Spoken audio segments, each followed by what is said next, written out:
Code, the strongest member in the Kara organization, a follower of Ishiki Otsutsuki, a failed vessel, having karma for the sole purpose of being used as a weapon rather than to be a way of reincarnation.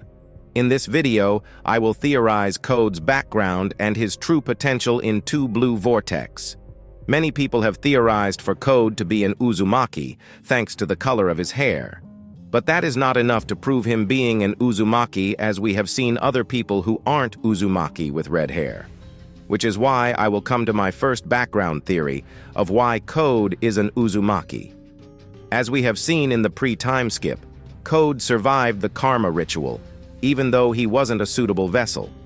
A reason for this is because of the Uzumaki clan were blessed with an incredible lifespan and an extraordinary life force.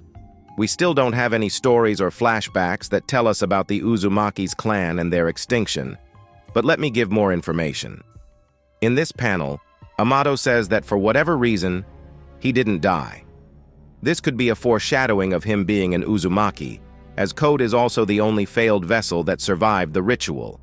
It is kind of similar of Kushina surviving the Nine Tails extraction. Another possible foreshadowing for Code being an Uzumaki is his incredible resistance to Uzuhiko.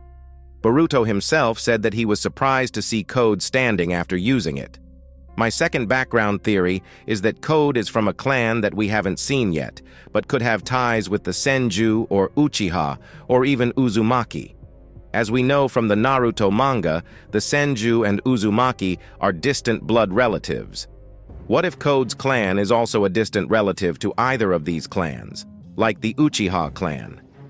I say this because when Code removed his limiter, his eyes turned red, and they aren't a dojutsu, but rather normal eyes. What if the limiters Code had were also limiting his natural-born powers? I think Code is a crimson-eyed human, otherwise known as vampires. Crimson-eyed humans are a special kind of race. Their ancestors are said to be the ones who broke the contract, and therefore they are called violators of the contract. Violators of contract, or a breach of contract, is a violation of any of the agreed-upon terms and conditions of a binding contract. Let me take you back to the Naruto, the last movie.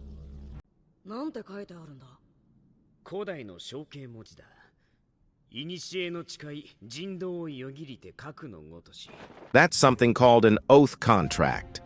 It's a contractual agreement where one or more parties solemnly swear to fulfill the terms of the contract. This could hint the connection between Otsutsuki gods and humanity. In appearance, crimson-eyed humans resemble regular humans, with their hair color varying depending on their parents. The main difference between them and normal humans is that crimson-eyed humans all have red eyes.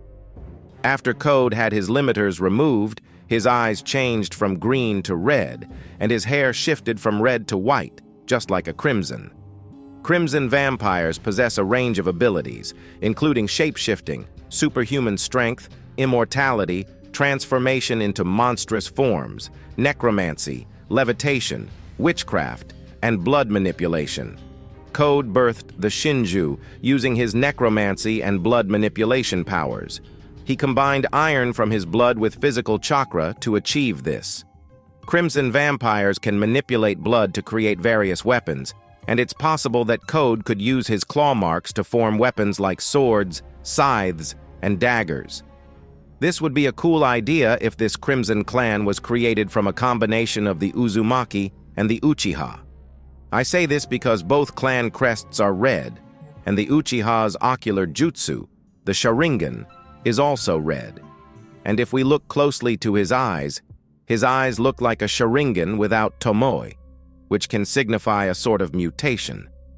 Moving forward to his true potential, which could be seen later on in the story, I like to think of Code being similar to Cell from Dragon Ball.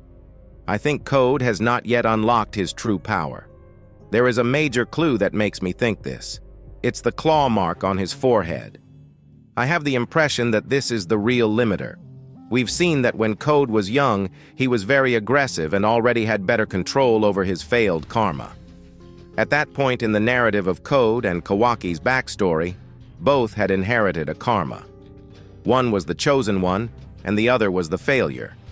But that didn't stop the strongest Jigen from later feeling fear and ordering Code's power to be limited. This is where problems and some inconsistencies arise in Code's story. When he was young, you notice he didn't have the claw mark power, as proven since there isn't a claw mark on his forehead. When Amado talks about the moment Jigen feared him, Code is depicted with the claw mark on his forehead. This means that Code was feared by Jigen even without the claw mark on his forehead. But at that time, Code didn't have white hair. We need to ask a fundamental question first. Where did Code's white hair come from? We know he had the karma before, and at that time no reaction was shown, and later he inherited the claw marks, still without white hair. Code had red hair in base. I think his limiter actually has two stages. One stage with white hair, and another stage where the claw mark will be removed. Many people think that Code's white hair is his true form, but that's not the case. The flashback with Kawaki proves that Code originally had red hair, and later in the story, we learn that Code also possesses abilities from Shibai, just like Ada and Demon. The question we need to ask here is, was the moment when Code was limited the same moment when he awakened or received the claw marks? I emphasize this because, unlike with Ada and Demon, Amado is careful not to specify whether Code acquired this power through transplantation. He slipped this information in casually, even though it wasn't relevant to the context. Now, if the claw mark on his forehead is the real limiter blocking his power, why would this power, which is supposed to be a shinjutsu, limit him more instead of making him as powerful as he should be? What's even more interesting in the story is that Code and Demon demonstrate that they do not know each other's abilities before meeting. This indicates that they must have all been modified at different times. The most shocking aspect of Code's story is the power scaling. Code with no limiters was officially stated by Amado to be stronger than Jigen, but the story later shows the opposite. Let me explain.